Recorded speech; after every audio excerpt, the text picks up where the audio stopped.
Hi everyone, my name is Andy Wolverton, and every month for the past 6 years I've covered new releases in film noir on Blu-ray and DVD on my blog. I'm still doing that, but I decided I would do a video version of the new releases coming in May 2021. In my blog posts, I always start out by saying that my goal is to cover all of the first-time new releases, usually skipping over reissues unless there is a good reason to include them. I also tend to focus on films from the 20th century, but you never know what might pop up in these discussions.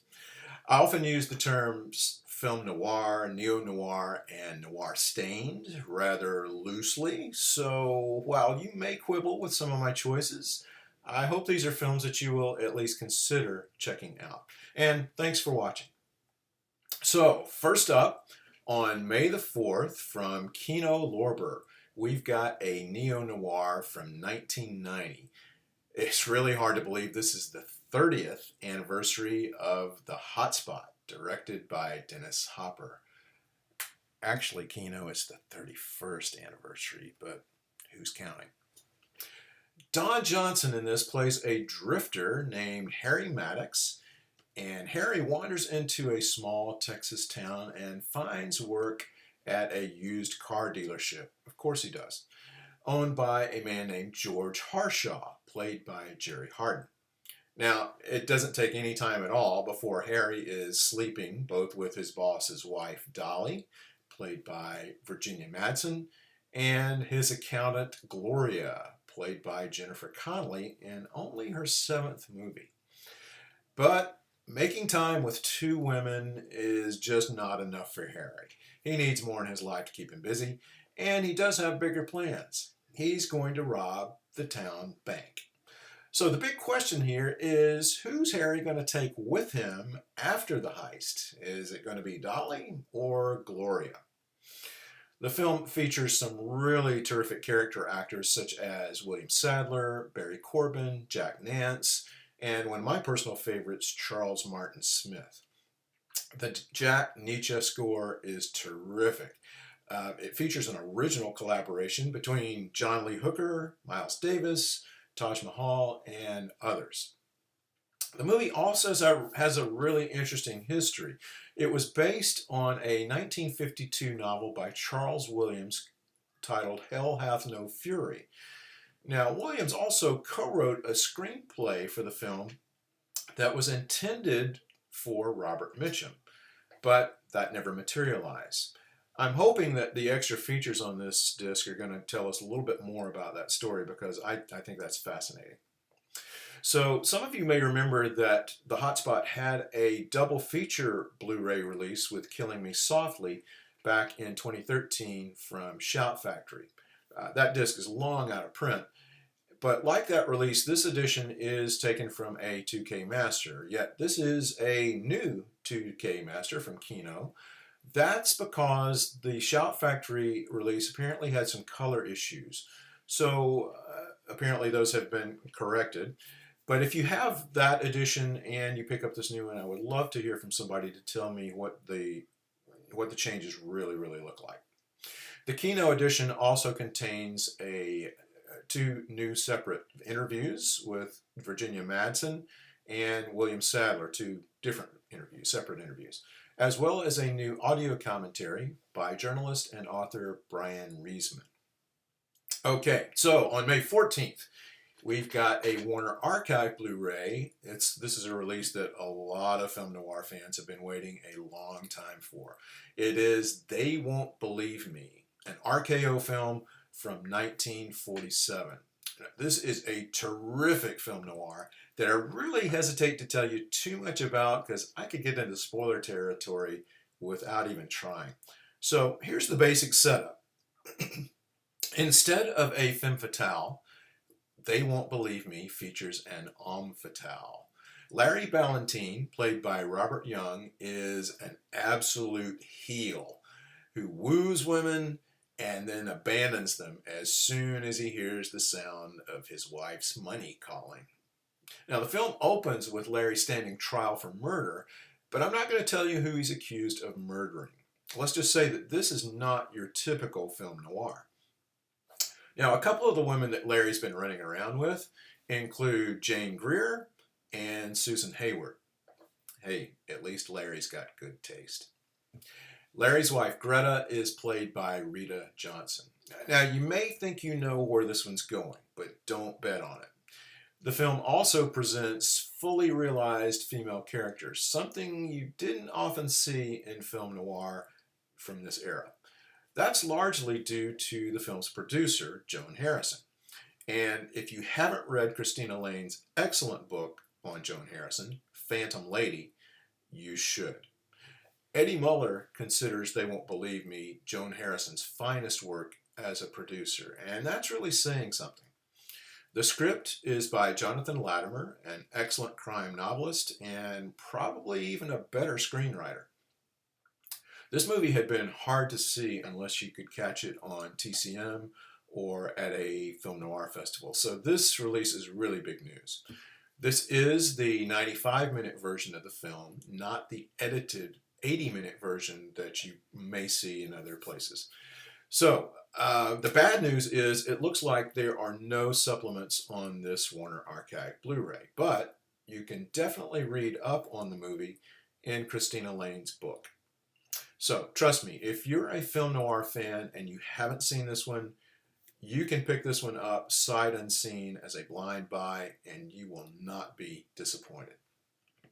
Okay, on May 17th, wow, the UK label Indicator just has been showering film noir fans with superb releases. So this set, which is the third Columbia Noir set, gives us 6 titles that were previously only available on DVD. So all of them are making their Blu-ray debut here. These discs are packed with extras. So if I listed them here, we would be here all day. Now, you can do a couple of things. You can simply Google Powerhouse Films or Limewood Media, and you'll find the Indicator site. All right, now right now this set, Columbia Noir number 3, last time I was on the site, is front and center, and it's a big red box. Just click on that and you will see all the extras laid out for you, and there are a ton of them. So know that this is a Region B set, so you're going to need a Region B or a Region Free player if you live in the US. It's also limited to 6,000 units, but let's take a quick look at each of these titles. First up, we've got Johnny O'Clock from 1947, directed by Robert Rawson. Now, Johnny O'Clock, played by Dick Powell, and his partner Guido, played by Thomas Gomez, they own an illegal gambling casino, but not all is well with the partnership. So hang with me here. This gets a little crazy. Guido's wife, Nellie, played by Ellen Drew, is still attracted to her former lover, Johnny, who really wants nothing to do with her at all. Soon, the casino's hat check girl, Harriet, played by Nina Foch, is asked by Johnny to return a watch which was given to him as a present by Nellie. But Harriet isn't with us for very long. But I won't tell you how she met her demise. But Harriet's sister, Nancy, played by Evelyn Keyes, gets into the act, investigating her sister's death. On top of that, a police inspector, played by Lee J. Cobb, tries to sort the whole mess out while Johnny is thrown together with Nancy. There's an awful lot to keep up with in this film, and a lot of times the plot gets a little bit nuts. But Johnny O'Clock has really a little bit of everything for the film noir fan. You've got tough talk, hard-boiled dialogue, deception, murder, a crooked cop, a femme fatale, really anything that you could ask for in a film noir. Plus, it's got a great cast and Burnett Guffey cinematography. This is a film totally worth seeing and totally worth owning. This one was originally released on Columbia Pictures Film Noir Classics Volume 4, a DVD set from 2013. Next we have The Dark Past from 1948, directed by Rudolph Mattei. Now, this film is actually a remake of a 1939 film called Blind Alley. And The Dark Past gives us William Holden as Al Walker, an escaped convict whose gang hides out in the country home of police psychologist Andrew Collins, played by Lee J. Cobb, who is entertaining guests. Well, while Walker holds the Collins party captive, Collins tries to psychoanalyze Walker, and Walker gets a little bit more volatile with each question. The Dark Past is Rudolph Mattei's directorial debut. He was a cinematographer before this, and it probably would have been a better film if the Holden and Cobb roles were reversed. Nina Foch is good as Walker's girlfriend, although she's way too refined and too elegant to be a believable gangster's mall. The Dark Past is enjoyable, but most people do prefer the original Blind Alley. Dark Past was originally only available as an Italian DVD from 2015, so this is good news. Next up, we have Convicted, directed by Henry Levin from 1950. Glenn Ford plays Joe Hufford, who has the bad luck of having an incompetent lawyer who gets Joe convicted of manslaughter, despite Joe telling everyone, "I didn't do it." Now, the prison warden is played by Broderick Crawford. Yeah, I know. Broderick Crawford playing a prison warden. Tough to swallow. Well, Broderick thinks that maybe Joe got a bum rap. So in lockup, Joe hopes to be part of the team of convicts planning a breakout. But Joe gets himself thrown into solitary on the day of the planned escape. Tough luck, Joe. There's some really nice work here from Frank Phelan and Millard Mitchell, who almost steals the movie. Anything, though, with Glenn Ford and Broderick Crawford, it's going to be worth your time. But having both of them together, yeah, you're going to enjoy this one. It does make a fairly routine story really come alive when you add Ford and Crawford together. This originally appeared on the TCM collection Glenn Ford Undercover Crimes, a DV set from 2013, and another collection that I'll tell you about in just a moment. Next up, Between Midnight and Dawn from 1950, directed by Gordon Douglas. During the police patrol night shift, referenced in the title, Mark Stevens and Edmund O'Brien play patrolman buddies with two very different attitudes on law enforcement. But they both agree that they're crazy about the voice of radio dispatcher played by Gail Storm.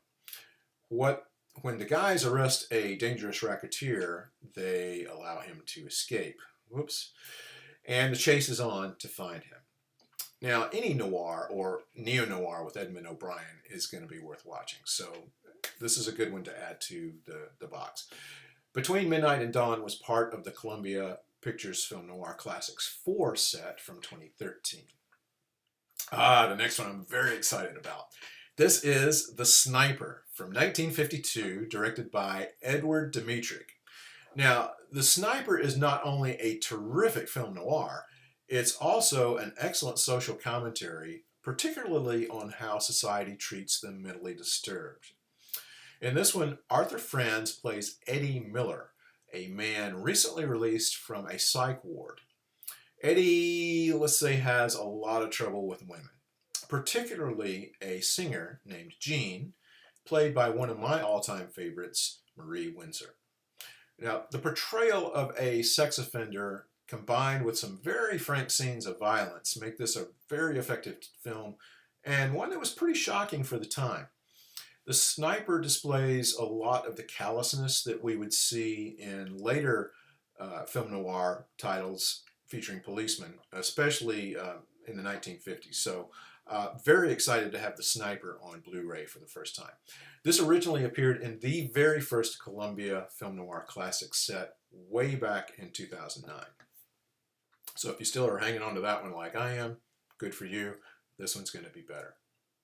Closing out the set, we have City of Fear from 1959, directed by Irving Lerner. Now, as unlikely as it may seem, an escaped convict, played by Vince Edwards, has gotten his hands on a container of cobalt-60, a substance lethal enough to kill everyone in Los Angeles. Don't get any ideas. The only problem is this guy thinks the canister is filled with heroin that he can sell. Now, director Irving Lerner also worked with Vince Edwards 1 year earlier in Murder by Contract, which you may remember. This film tries to make paranoia go a long way, but even at 81 minutes, it's really hard to make the story stretch out to a feature-length film. But Jerry Goldsmith's score is the real highlight in this movie, even though it sometimes goes a bit over the top. Still, this is a good movie to add to your paranoia film noir collection. You can put it right on the shelf next to Kiss Me Deadly, Panic in the Streets, and The Killer Who Stalked New York. This one originally appeared on Columbia Pictures Film Noir Classics Volume 2, the DVD set from 2010, and on a really odd Mill Creek DVD collection called Tales from the Prison Yard, which also includes Convicted, that I mentioned a few moments ago, as well as The Last Detail, starring Jack Nicholson, and The Valachi Papers.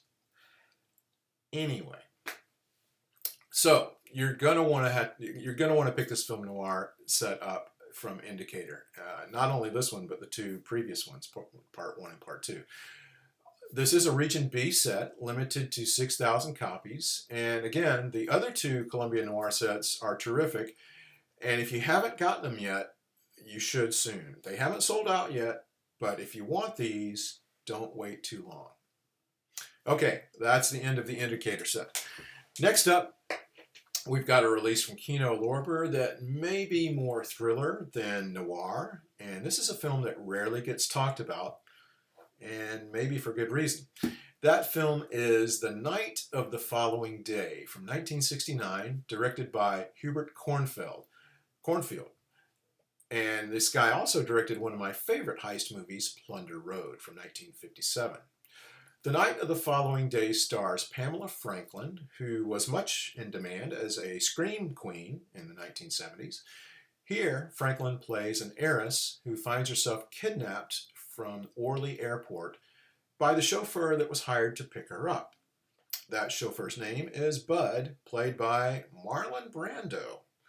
So Bud and his buddies include a junkie named Vi, played by Rita Moreno, and a lecherous man named Lear, played by Richard Boone.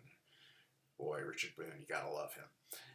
So as criminals often do, these three begin to argue over what to do after the kidnapping. Now, I haven't seen this one, but the reviews are all over the place, so proceed with caution.